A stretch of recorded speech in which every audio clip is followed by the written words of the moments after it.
Hello, I'm Leo Peskett. I'm a new Landscape Decisions Fellow based at the University of Edinburgh. My fellowship focuses on how we can build effective institutions to support landscape decision making at regional levels in order to deliver ambitious land use and climate change targets. The land sector has huge potential to help meet climate change targets that have been set in many countries worldwide. It's estimated that around 23% of global greenhouse emissions arise from agriculture, forestry, and other land use. However, one of the key challenges for delivering effective landscape management that can help address climate change is a lack of coordination, both vertically between different levels of authority and horizontally between different sectors. This can lead to conflicting policy priorities, which can be both environmentally damaging and also create inertia in implementing new and potentially innovative policies, such as nature based solutions. This is perhaps one reason why national and regional strategic land use planning is still relatively rare in many countries. In an era of increasing pressure on landscapes to provide traditional services such as food production, as well as landscapes being seen as a resource to provide new services, such as carbon sequestration to address the climate crisis, there is increasing interest in determining how and at what level some of the coordination challenges can be addressed. These are questions that I have investigated in my previous work on the governance challenges of climate change policies in developing countries.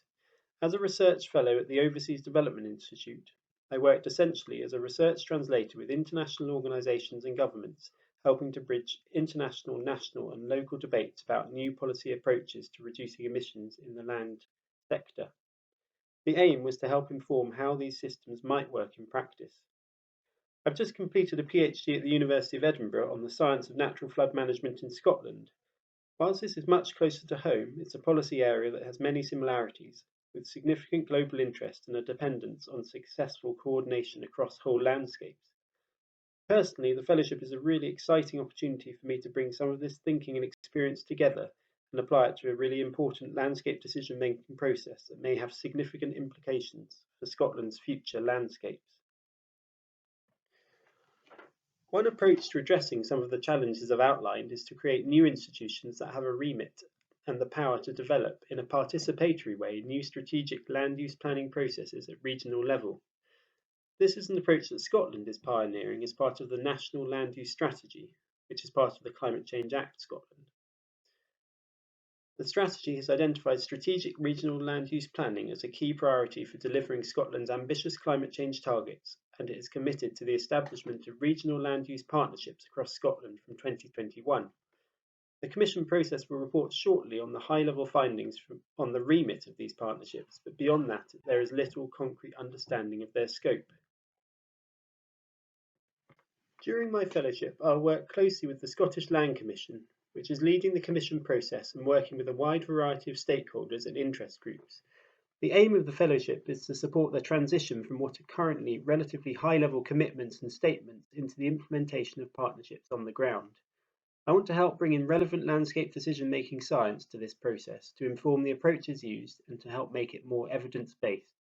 The fellowship is linked to a live and fast-moving process, and the aim is for it to be as demand-led as possible.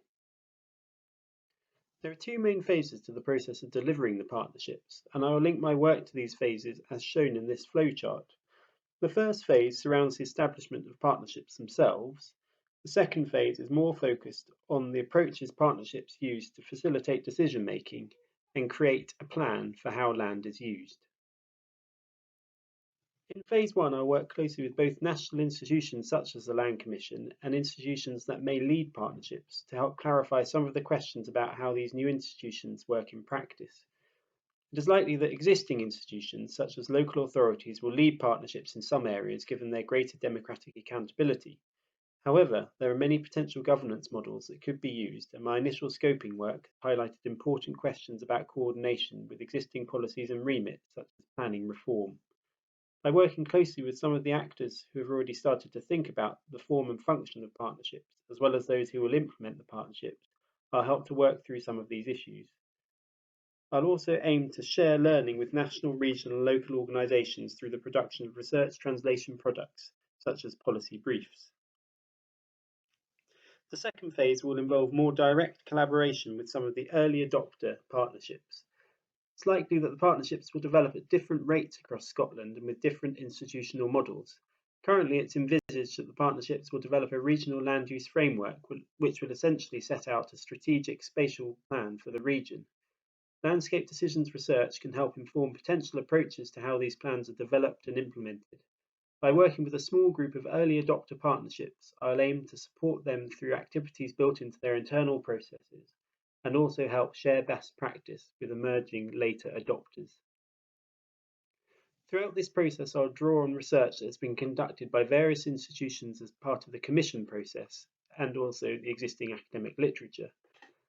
There are a lot of relevant links to draw on with other landscape decision fellowships and projects, such as those of Janet Fisher, Adam Kalo, and Annie Tindley focused on Scotland, but I'm also interested in the possibility of drawing on some of the other projects and tools being developed under the programme, which will be particularly relevant in Phase 2. I'm really excited to start this fellowship and look forward to collaborating with you over the next few years.